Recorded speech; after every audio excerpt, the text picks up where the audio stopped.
with you here today? It's incredible. We never thought that they would do something like this.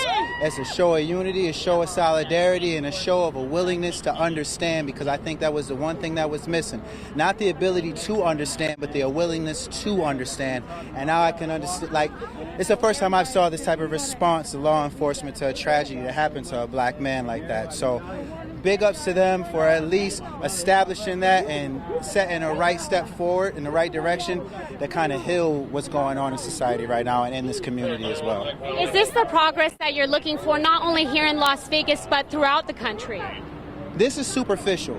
Like, if there's no work that happens after this to go forward, not just a show of solidarity or taking a knee or walking with the people, but actually walking with the people every single day and making sure that they feel that they're being heard and that they feel safe, that's what's important. So it's a step in the right direction, but there's so many more steps to take. Perfect. What do you want to happen from here? Transparency, communication, continued dialogue between the people and the people that are sworn to serve and protect us, and a re-strengthening of that relationship, because I mean, we got to do something. We can't just sit here and complain on the sidelines. Something has to happen, and I guess this is a step in some direction or right direction. That's a kind of like up for a discussion for a later time. Well, thank you so much, and we're going to toss it back to you guys after this moment. We're going to continue to walk downtown with them. Thank Peaceful protests, an American right to make voices of the community heard. But what happens when the protests stop? We are now advancing from anger to action. And because of that, justice matters. And with the help of the entire Las Vegas community, we can achieve justice for Blacks in Las Vegas. Roxann McCoy, NAACP President and member of the Las Vegas Metropolitan Police Department's Multicultural Advisory Council, says change is a process. She believes it will take unity and communication from the community to our local police. Allowing Metro to understand the needs of the Black community and being able to see us through a different lens, it gives them direct access to be able to ask of me questions of what our community needs. And that transparency has been in the works for 17 years. 25 community leaders of all races and backgrounds meet with LVMPD once a month to address change. Some successes: changing the department's use of force policy from aborting chokeholds, reiterating the duty to intervene, to a proper sitting position for someone who is being arrested and in distress. Metro has a responsibility and they have to be accountable for their actions.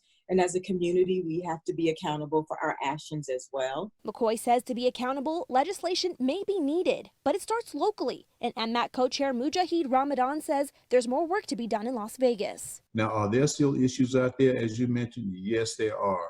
I like to think that this is not a perfect agency, but it's a committed agency. Ramadan says the council has worked alongside 3 Metro sheriffs over the years to understand diversity on both sides of the badge, starting with diversity training. Ramadan acknowledges that some protesters and officers have done wrong during these protests. It's something the council and sheriff will go over once the unrest stops. For now, his advice to police: continue to build trust with the community. They need to stay the course. We need to enhance what we're doing. We need to work more to engage with the citizens. We need to, where we can, improve upon transparency. In Las Vegas, Alexis Gorey, News 3. It's an exciting day here in downtown Las Vegas as locals and tourists flock to casinos, bars, and restaurants. And some locals who live in the area tell me this is the busiest they've seen downtown since Fremont Street Experience opened Thursday. I think that's the downtown appeal. You've got folks 24/7, you've got bars, food, restaurants, tourists. So it's getting back to it. Slowly but surely getting back to the vibrant downtown Las Vegas experience, an experience Emily Lingenfelter is seeing for the first time. I feel like it's good. Like, I'm getting a watered down version, so maybe it's for the best. It's been 2 days since hotels and casinos celebrated the long-awaited reopening of Las Vegas's economy, tourist attraction that nearby businesses benefit from. The casinos have brought the customers back to downtown. Therapy General Manager Maria Holta says last night they had a full crowd, mix of both locals and tourists, plus a new incentive. Free welcome drinks, especially for ones that wear masks. Everybody who wear masks receive a free drink, just to encourage everybody to do so and take care of each other. Meanwhile, down the street at historic Atomic Liquor, Katie Cruz, Director of Operations, says it's too soon to tell. I'm kind of curious to see how people react. if they're going to hold off a little bit, kind of wait for the crowds to die down and then come out. Cruz says reopening has been a whirlwind, starting with a busy return from locals to the challenge of staying on top of sanitation and social distancing. We're just looking forward to just things just progressing, us just finding better ways of doing things, so that way when the tourists, do come back, we can seat them, faster and just kind of create a more of a smooth experience while still adhering to all of the regulations. It's a tourism city. Casinos are back. Yeah, city's based on this kind of stuff, so get out there, support local. In downtown Las Vegas, Alexis Gorey, News 3.